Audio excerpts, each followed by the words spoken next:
Chapter 10. The First Joke and Other Matters. It was of course the lion's voice. The children had long felt sure that he could speak, yet it was a lovely and terrible shock when he did. Out of the trees wild people stepped forth, gods and goddesses of the wood. With them came fauns and satyrs and dwarfs. Out of the river rose the river god with his naiad daughters. And these and all the beasts and birds in their different voices, low or high or thick or clear, replied, "Hail, Aslan, we hear and obey. We are awake, we love, we think, we speak, we know." "But please, we don't know very much yet," said a nosy and snorty kind of voice, and that really did make the children jump, for it was the cab horse who had spoken. "Good old Strawberry," said Polly. "I am glad he was one of the ones picked out to be a talking beast." And the cabby, who was now standing beside the children, said, "Strike me pink, I always did think that Oz had a lot of sense, though." "Creatures, I give you yourselves," said the strong, happy voice of Aslan. "I give you forever this land of Narnia. I give you the woods, the fruits, the rivers. I give you the stars, and I give you myself. The dumb beasts whom I have not chosen are yours also. Treat them gently and cherish them, but do not go back to their ways, lest you cease to be talking beasts. For out of them you were taken, and into them you can return. Do not so."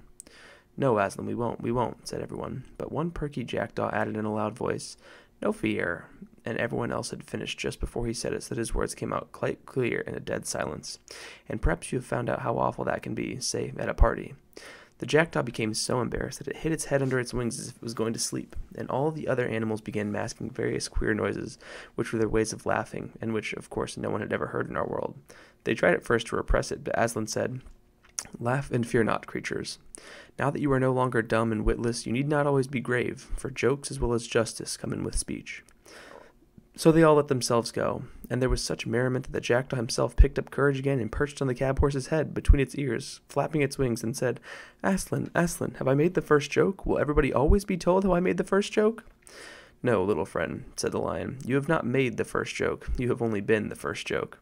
Then everyone laughed more than ever, but the jackdaw didn't mind and laughed just as loud till the horse shook its head and the jackdaw lost its balance and fell off, but remembered its wings. They were still new to it before it reached the ground. "And now," said Aslan, "Narnia is established. We must next take thought for keeping it safe. I will call some of you to my council.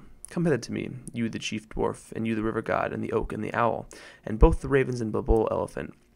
We must talk together, for though the world is not 5 hours old, and evil has already entered it." The creatures he had named came forward, and he turned away eastward with them. The others all began talking, saying things like, "What did he say had entered the world? An evil? What's an evil? No, he didn't say an evil, he said a weevil. Well, what's that?" "Look there," said Diggory to Polly. "I've got to go after him. Aslan, I mean the lion. I must speak to him." "Do you think we can?" said Polly. "I wouldn't dare." "I've got to," said Diggory. "It's about Mother. If anyone could give me something that would do her good, it would be him." "I'll come along with you," said the cabby. "I like the looks of him, and I don't reckon these other beasts will go for us, and I want to work with old Strawberry." So all three of them stepped out boldly, or as boldly as they could, towards the assembly of animals. The creatures were so busy talking to one another and making friends that they didn't notice the three humans until they were very close. Nor did they hear Uncle Andrew, who was standing trembling in his buttoned boots a good way off and shouting, but by no means at the top of his voice, "Diggory, come back! Come back at once when you're told. I forbid you to go a step further." When at least they were right in among the animals all stopped talking and stared at them. "Well," said the he-beaver at last, "what in the name of Aslan are these?" "Please," began Diggory in a rather breathless voice, when a rabbit said, "They're a kind of large lettuce, that's my belief." "No, we're not. Honestly, we're not," said Polly hastily. "We're not at all nice to eat." "There," said the mole, "they can talk. Who ever heard of a talking lettuce?" "Perhaps they're the second joke," said the jackdaw. A panther, which had been washing its face, stopped for a moment to say, "Well, if they are, they're nothing so good as the first one. At least I don't see anything very funny about them." It yawned and went on with its wash. "Oh, please," said Diggory, "I'm in such a hurry. I want to see the lion." All this time the cabby had been trying to catch Strawberry's eye. Now he did. "Now, Strawberry, old boy," he said, "you know me. You ain't going to stand there and say you don't know me." "What's the thing talking about, horse?" said several voices. "Well," said Strawberry very slowly, "I don't exactly know. I think most of us don't know much about anything yet, but I've a sort of idea I've seen a thing like this before. I have a feeling I've lived somewhere or something else before Aslan woke us all up a few minutes ago. It's all very muddled, like a dream, but there were things like these three in the dream." "What?" said the cabby. "Not know me? Me what used to bring you hot mash on an evening when you was out of sorts? Me what rubbed you down proper? Me what could never forget to put your cloth on you if I was standing in the cold? I wouldn't have thought of it for you, Strawberry." "It does begin to come back," said the horse thoughtfully. "Yes, let me think now, let me think. Yes, he used to tie a horrid black thing behind me and then hit me to make me run, and however far I ran, this black thing would always be coming rattle-rattle behind me.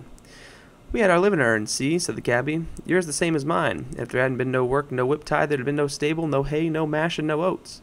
But you did get a taste of oats when I could afford 'em, for which none can deny. Oats, said the horse, picking up his ear. Yes, I remember something about that. Yes, I remember more and more. You were always sitting up somewhere behind me, and I was always running in front, pulling you in the black thing. I know I did all the work. Summer I grant you, said the cabby. Ought work for you to keep a cool seat for me. What about winter, old boy, when you was keeping yourself warm, and I was sitting up there with my feet like ice, and my nose fair pinched off with the wind, and my hands numb, that I could hardly hold the reins? It was a hard, cruel country, said Strawberry. There was no grass, all hard stones. Too true, mate, too true, said the cabby. A hard world it was. I always did say those paving stones weren't fair on any hoss. That's what London is. I didn't like it no more than you did. You were a country hoss, and I was a country man. Used to sing in the choir, I did, but down at home. But they weren't living for me there. Oh, please, please, said Diggory. Could we get on? The lion's getting further and further away, and I do want to speak with him so dreadfully badly. Look here, Strawberry, said the cabby. This young gentleman has something on his mind that he wants to talk to the lion about. I'm your call Aslan. Suppose you was to let him ride on your back, which he'd take to very kindly, and trot him over to where the lion is, and me and the little girl will be following along. Ride, said Strawberry. Oh, I remember now. That means sitting on my back. I remember there used to be a little one of you two-leggers who used to do that long ago. He used to have little hard square lumps on some white stuff that he gave me. They tasted, wonderful, sweeter than grass. Ah, that'd be sugar, said the cabby. Please, Strawberry, begged Diggory, do let me get up and take you to Aslan. Well, I don't mind, said the horse. Not for once in a way. Up you get. Good old Strawberry, said the cabby. Here, young'un, I'll give you a lift. Diggory was soon on Strawberry's back, and quite comfortable, for he had ridden bareback before on his own pony. Now do get up, Strawberry, he said. You don't happen to have a bit of that white stuff about you, I suppose, said the horse. No, I'm afraid I haven't, said Diggory. Well, it can't be helped, said Strawberry, and off they went. At the moment a large bulldog, who had been sniffing and staring very hard, said, Look, isn't there another one of these queer creatures over besides the river under the trees? Then all the animals looked and saw Uncle Andrew, standing very still among the rhododendrons and hoping he wouldn't be noticed. Come on, said several voices, let's go and find out. So while Strawberry was briskly trotting away with Diggory in one direction, and Polly and the cabby were following on foot, most of the other creatures rushed towards Uncle Andrew with roars, barks, grunts, and various noises of cheerful interest. We must now go back a bit and explain what the whole scene had looked like from Uncle Andrew's point of view. It had not made at all the same impression on him as the cabby and the children. For what you see and hear depends a good deal on where you are standing. It also depends on what sort of person you are. Ever since the animals had first appeared, Uncle Andrew had been shrinking further and further back into the thicket. He watched them very hard, of course, but he wasn't really interested in seeing what they were doing, only in seeing whether they were going to make a rush at him. Like the witch, he was dreadfully practical. He simply didn't notice that the Aslan was choosing one pair out of every kind of beasts. All he saw, or thought he saw, was a lot of dangerous wild animals walking vaguely about, and he kept on wondering why the other animals didn't run away from the big lion. When the great moment came and the beast spoke, he missed the whole point, for a rather interesting reason. When the lion had first begun singing long ago when it was still quite dark, he had realized that the noise was a song, and he had disliked the song very much.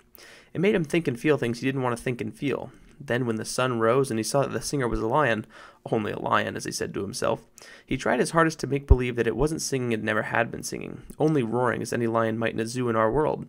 Of course it can't really have been singing, he thought. I must have imagined it. I must have been letting my nerves get out of order. Who ever heard of a lion singing? And the longer and more beautiful the lion sang, the harder Uncle Andrew tried to make himself believe that he could hear nothing but roaring. Now, the trouble about trying to make yourself stupider than you really are is that you very often succeed. Uncle Andrew did. He soon could hear nothing but roaring in Aslan's songs. Soon he couldn't have heard anything else even if he wanted to. And when at last the lion spoke and said, Narnia, awake, he didn't hear any words. He heard only a snarl. And when the beast spoke in answer, he heard only barkings, growlings, bangs, and howlings.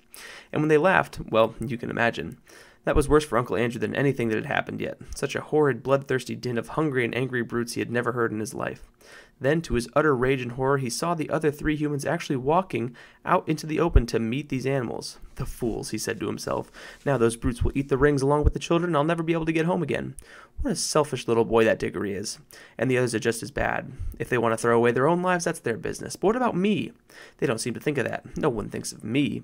Finally, when a whole crowd of animals came rushing towards him, he turned and ran for his life. And now anyone could see that the air of the young world was really doing the old gentleman good. In London, he had been far too old to run. Now he ran at a speed which would have made him certain to win the 100-yards race at any prep school in England. His coat tails flying out behind him were a fine sight, but of course it was no use. Many of the animals behind him were swift ones. It was the first run they had ever taken in their lives, and they were all longing to use their new muscles. After him, they shouted. Perhaps he's that Neville. Tally-ho! Tanvity! Cut him off! Round him up! Keep it up! Hurrah! In a few minutes, some of them got ahead of him. They lined up in a row and barred his way. Others hemmed him in front from behind. Wherever he looked, he saw terrors. Antlers of great elks and the huge face of an elephant towered over him. Heavy, serious-minded bears and boars grunted behind him. Cool-looking leopards and panthers with sarcastic faces, as he thought, stared at him and waved their tails. What struck him most of all was the number of open mouths. The animals had really opened their mouths to pant. He thought they had opened their mouths to eat them. Uncle Andrew stood trembling and swaying this way and that. He never liked animals at the best of times, being usually rather afraid of them, and of course years of doing cruel experiments on the animals had made him hate and fear them far more. Now, sir, said the bulldog in his businesslike way, are you animal, vegetable, or mineral? That was what it really said, but all Uncle Andrew heard was, "Growl."